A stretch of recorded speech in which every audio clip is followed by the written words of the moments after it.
Hi hello welcome to our channel enlighten Amulya. ఈరోజు ఈ వీడియోలో మనం ప్రాఫిట్ అండ్ లాస్ అనే టాపిక్ గురించి తెలుసుకుందాం. ప్రాఫిట్ అండ్ లాస్ అని అనగానే మనకు వెంటనే గుర్తుకొచ్చే పదాలు ఏంటి అంటే కాస్ట్ ప్రైస్ ఇంకా సెల్లింగ్ ప్రైస్. అంటే పర్చేజింగ్ ప్రైస్ని కాస్ట్ ప్రైస్ కొన్న వెల అంటాం, సెల్లింగ్ ప్రైస్ని అమ్మిన వెల అంటాం. ఓకేనా, కోవే ఆవే అని ఉంటుంది తెలుగులో అయితే. ఇప్పుడు చూడండి, రెండు టర్మ్స్ ఉంటాయి. ఏంటి?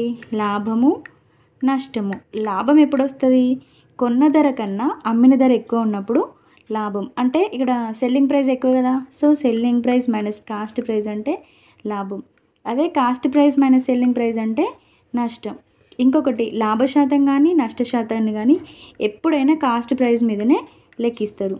ఫర్ ఎగ్జాంపుల్, లాభం యొక్క పర్సంటేజ్ కావాలంటే లాభము బై ఇది మొత్తం బై కాస్ట్ ప్రైస్ ఇంటూ 100. చూడండి, లాభము అంటే లాభం శాతం ఈజ్ ఈక్వల్స్ టు లాభం బై కొన్న వేల ఇంటూ 100. అంటే బైలింగ్ వల్ల చెప్పమని చెప్తున్నా. ఓకేనా. అదే ఫర్ ఎగ్జాంపుల్ లాస్ పర్సంటేజ్ అంటే loss by cost price into 100. ఇవి పర్సంటేజ్ని క్యాలిక్యులేట్ చేయడానికి. ఓకేనా. అయితే ఇప్పుడు చూడండి, ప్రతిసారి కాస్ట్ ప్రైస్ మీద క్యాలిక్యులేట్ చేస్తున్నాం కాబట్టి ప్రతిసారి మనం కాస్ట్ ప్రైస్ని 100 అనుకుంటే క్యాలిక్యులేషన్స్ చాలా చాలా ఈజీగా ఉంటాయి. కొన్ని క్వశ్చన్స్ సాల్వ్ చేద్దాం. ఓకేనా. రామయ్య కొన్ని పెన్నులని 200 రూపీస్కి కొని 240కి సేల్ చేసిండు. So cost price selling price ఎక్కువ ఉంది కాబట్టి ప్రాఫిట్ ఎంత? Profit 40 profit. ఇప్పుడు ఏమన్నాడు? ప్రాఫిట్ పర్సంటేజ్ అంటే ప్రాఫిట్ బై కాస్ట్ ప్రైస్ ఎంత? 200 into 100. So 2 zeros 2 zeros 2 1s 2 20s. ఎంత పర్సెంట్ లాభం అంటే 20% ప్రాఫిట్. ఓకేనా. ఇప్పుడు ఫర్ ఎగ్జాంపుల్ 500 రూపీస్ కొని 575కి సేల్ చేసిండంటే 75 ప్రాఫిట్. ఇది ప్రాఫిట్ పర్సంటేజ్ అంటే by cost price into 100. 2 zeros 2 zeros 5 1s 5 15s. So 15% profit. ఇట్లా. ఓకేనా. ఒకటి నష్టం చేద్దాం. ఒక టీవీని 15,000 రూపీస్కి కొని 14,100కి అమ్మితే ఎంత లాస్ పర్సంటేజ్ అని అడుగుతున్నాడు. ఆల్రెడీ మనకు అర్థమైంది, కాస్ట్ ప్రైస్ కన్నా సెల్లింగ్ ప్రైస్ తక్కువ ఉంది కాబట్టి ఆబ్వియస్గా లాస్ వస్తుంది. ఎంత లాస్ వచ్చింది చూడండి, డిఫరెన్స్ 900 డిఫరెన్స్ వచ్చింది. 900 రూపీస్ లాస్. ఇది ఎంత పర్సంటేజ్ అంటే బై కాస్ట్ ప్రైస్ అంటే ఎంత? 15,000 into 100. 2 zeros 2 zeros 0 0 15 1s 15 6. So 6% అనేది లాస్. ఓకేనా. చాలా సింపుల్గా ఉంటాయి. చూడండి, ఒక వస్తువుని 650 రూపాయలకి కొని అంటే కాస్ట్ ప్రైస్, దానిని అమ్మడం ద్వారా 6% ప్రాఫిట్ వచ్చిందట. అయితే సెల్లింగ్ ప్రైస్ ఎంత? ఇంతకు ముందే చెప్పుకున్నట్టు కాస్ట్ ప్రైస్ని 100 అనుకుంటే ప్రాఫిట్ ఎంత వచ్చింది? 6%. So selling price cost price కన్నా ఎక్కువ కదా. ఎంత ఎక్కువ? 6% ఎక్కువ. ఇది 100% కాబట్టి ఇది 106 అవుతుంది. సో ఇచ్చిన ప్రాబ్లంలో కాస్ట్ ప్రైస్ని 100 అనుకోవాలి. అంటే 100 650 అయితే 106కి ఎంత? క్రాస్ మల్టిప్లికేషన్ చేస్తే అయిపోతుంది. 106 ఇంటూ 650 బై 100. ఓకేనా. 0 0 cancel. 5 2s 5 13s 2 1s 2 53s. 53 into 13 అంటే 53 10s 530. 53 3s 3 3s 9 3 5s 15. అంటే సో టోటల్ ఎంత? 689. అంటే 650కి కొని 689కి సేల్ చేయడం వల్ల హీ గాట్ 6% ప్రాఫిట్. సో ఇక మనం ఏం ఫార్ములాస్ యూజ్ చేయాల్సిన అవసరం లేదు. మామూలుగా selling price is equals to 100 plus లాభ శాతం బై 100 ఇంటూ కాస్ట్ ప్రైస్ అని ఉంటుంది. ఈ ఫార్ములాలో సబ్స్టిట్యూట్ చేస్తే మనకు సెల్లింగ్ ప్రైస్ రావాలి కదా. 100 ప్లస్ జీ పర్సంటేజ్ అంటే 6 106 బై 100. కాస్ట్ ప్రైస్ అంటే ఎంత? 650. సేమ్ ఇదే వస్తుంది, కానీ దానికి దీనికి తేడా ఏంటంటే ఇది కాన్సెప్ట్, ఇది short cut. Selling price is equals to 100 plus లాభ శాతం బై 100 ఇంటూ కాస్ట్ ప్రైస్. ఈ ఒక్క ఫార్ములా నుండి 4 ఫార్ములాస్ అనుకోవచ్చు. సెల్లింగ్ ప్రైస్ ఇచ్చినప్పుడు ఇట్లా, కాస్ట్ ప్రైస్ ఇస్తే ఏమవుతుంది? Selling price into 100 by 100 plus లాభ శాతం. ఒకవేళ ఫర్ ఎగ్జాంపుల్ లాస్ ఉంటే మైనస్ తీసుకోవాలి. 100 మైనస్ నష్ట శాతం బై 100 ఇంటూ కాస్ట్ ప్రైస్. ఇట్లా. సో ఈ ఫార్ములా కూడా రాసుకోండి, ఎందుకైనా మంచిది.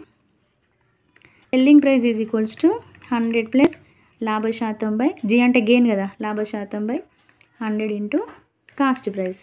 ఇదే ఫార్ములా నుండి కాస్ట్ ప్రైస్ కనుక్కోవాలంటే అంటే సెల్లింగ్ ప్రైస్ ఇంకా ప్రాఫిట్ పర్సంటేజ్ ఇచ్చినప్పుడు కాస్ట్ ప్రైస్ కనుక్కోమన్నప్పుడు 100 గ్రాస్ మళ్ళీ అవుతుంది కదా, 100/100 plus profit percentage into selling price. ఒకవేళ కాస్ట్ ప్రైస్ ఇంకా లాస్ ఇస్తే selling price is equals to 100 minus loss percentage by 100 into cost price. దీని cost price formula 100/100 minus sell into selling price. చూడండి, ఒక్క ఫార్ములాను యూజ్ చేసుకొని మనం 4 రాసుకోవాలి, అంతేగాని ఈ 4 బటిఫై చేయొద్దు. నిజానికి బటిఫై చేయాల్సిన అవసరం కూడా లేదు.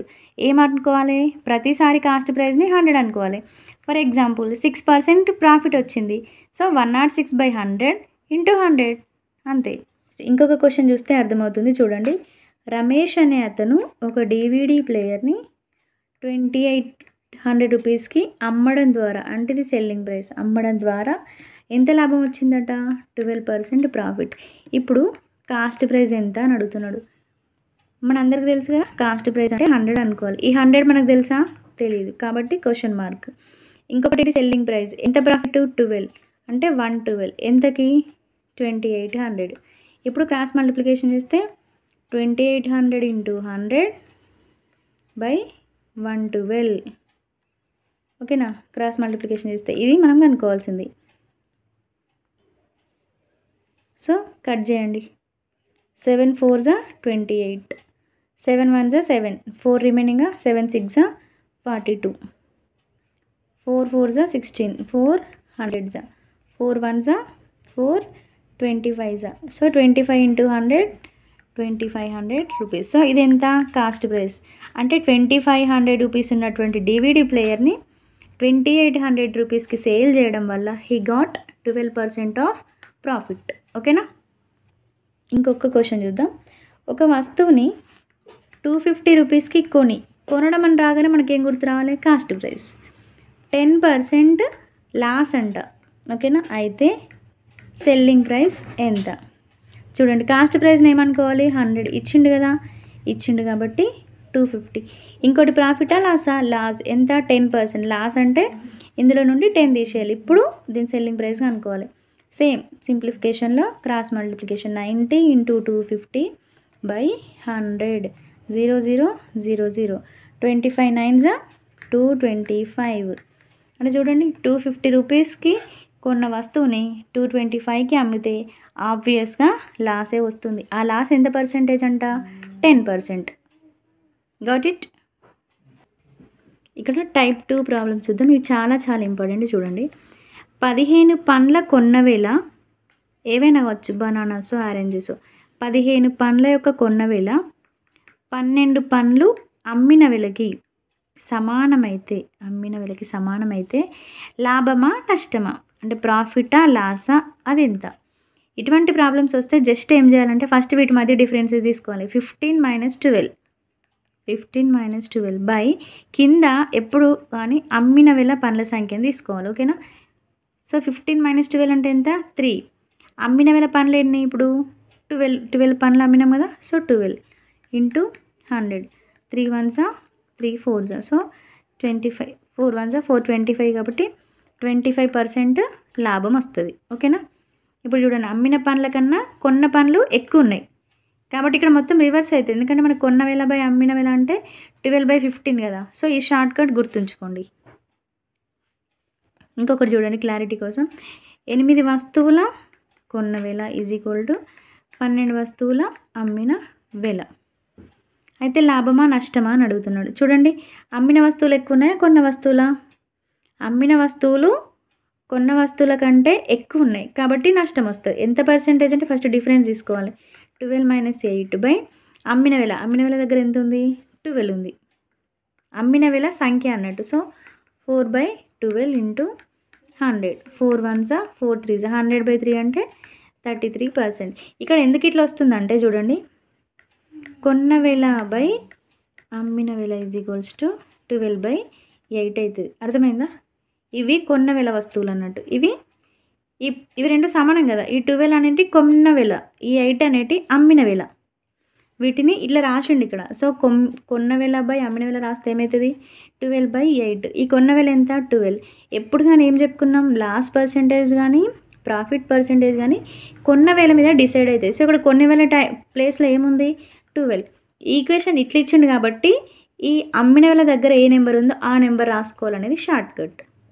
ఏం లేదు, ఇట్లా ఇస్తాడు కొన్ని వస్తువుల కొన్న వేల ఈక్వల్ టు కొన్ని వస్తువులు అమ్మిన వేల అంటే ఆబ్వియస్గా పైన ఏం రాసుకోవాలి, వీటి డిఫరెన్స్ రాసుకొని అమ్మిన వేల అనే దాని పక్కన ఏ నెంబర్ ఉందో ఆ నెంబర్ రాసుకోవాలనేది షార్ట్ కట్. షార్ట్ కట్ ఎందుకు అట్లా వచ్చింది అంటే చూడండి, కొన్న వేల బై అమ్మిన వేల వేస్తే 12/8 అవుతుంది. ఇక్కడ 12 రిప్రజెంట్స్ కొన్న వేల. మనం ప్రాఫిట్ పర్సెంట్ లాస్ పర్సెంటేజ్ ఎట్లా క్యాలిక్యులేట్ చేస్తాం, కాస్ట్ ప్రైస్ మీద చేస్తాం కాబట్టి కాస్ట్ ప్రైస్ రాసుకోవాలి. ఈ కాస్ట్ ప్రైస్ అనే నెంబర్ ఎక్కడుంది, అమ్మిన వేల పనులకి సమానంగా ఉంది కాబట్టి ఎన్ని పనులు అమ్మినామో ఆ పనులు రాసుకుంటే సరిపోతుంది. ఓకేనా. ఇంకొక కాన్సెప్ట్ ఏంటంటే నా 2 వస్తువులని ఒకటే ధరకి కొని, అంటే కాస్ట్ ప్రైస్ సేమ్ ఉన్నప్పుడు ఒక దాని మీద X% ప్రాఫిట్, ఒక దాని మీద X% లాస్ వస్తే మనకి ఎటువంటి చేంజ్ ఉండదు. కాస్ట్ ప్రైస్ ఒకటే ఉన్నప్పుడు, ఫర్ ఎగ్జాంపుల్ ఈ రెండిటి యొక్క కాస్ట్ ప్రైస్ 50 అనుకుందాం. 10% ప్రాఫిట్ అంటే ఎంత కలుస్తుంది, 5 కలుస్తుంది కదా, 55 అవుతుంది. 10% లాస్ అంటే ఎంత, 5 తగ్గుతుంది కదా, 45 అవుతుంది. మళ్ళీ 55 + 45 అంటే 100. ఇక్కడ 100 అంటే 100ని ఇన్వెస్ట్ చేస్తే మళ్ళీ 100 వచ్చేసినాయి. So no profit no gain ఈ సిచ్యువేషన్లో. For example cost price same లేదు, మనం డిఫరెంట్ వస్తువుల యొక్క కాస్ట్ ప్రైస్ డిఫరెంట్ ఉంది, కానీ ఈ 2 వస్తువుల్ని ఒకటే సెల్లింగ్ ప్రైస్కి అమ్మినాం. ఓకేనా. ఫర్ ఎగ్జాంపుల్ ఈ వస్తువుని 100 రూపీస్కి అమ్మినాం అనుకో, 100 రూపీస్ ఈ వస్తువుని 100కి అమ్మినాం, ఈ వస్తువుని 100కి అమ్మినాం. 2 వస్తువులని 100 రూపీస్కి అమ్మినప్పుడు దీని మీద 20% ప్రాఫిట్ వచ్చింది, దీని మీద 20% లాస్ వచ్చింది. అప్పుడు ప్రాఫిట్ వస్తుందా లాస్ వస్తుందా అంటే ఖచ్చితంగా లాసే వస్తుంది. ఆ లాస్ ఎంత అంటే X²/100%. ఇక్కడ X అంటే ఈ ప్రాఫిట్ పర్సెంట్ అన్నట్టు, రెండు సేమ్ వాల్యూసే ఉంటాయి కదా. X అంటే 20/100, 2 zeros క్యాన్సిల్ అయితే 4% లాస్ వస్తుంది. ఇది short cut, direct short cut చేయడానికి. సో లాస్ అనేది X²/100 అని గుర్తుంచుకోండి. లాస్ పర్సంటేజ్ 2 కాస్ట్ ప్రైజులు సేమ్ ఉండి X% ప్రాఫిట్ X% లాస్ ఉంటే నో ప్రాఫిట్ నో లాస్. అదే 2 వస్తువుల్ని ఒకే ధరకి అమ్మినప్పుడు ఒక దాని మీద X% ప్రాఫిట్ X% లాస్ వస్తే always it is loss and that is X²/100%. ఓకేనా. Remaining concept in next video. Thank you for watching. If you like this video, please like, share and comment, and don't forget to subscribe our channel Enlighten Amulya. Thank you.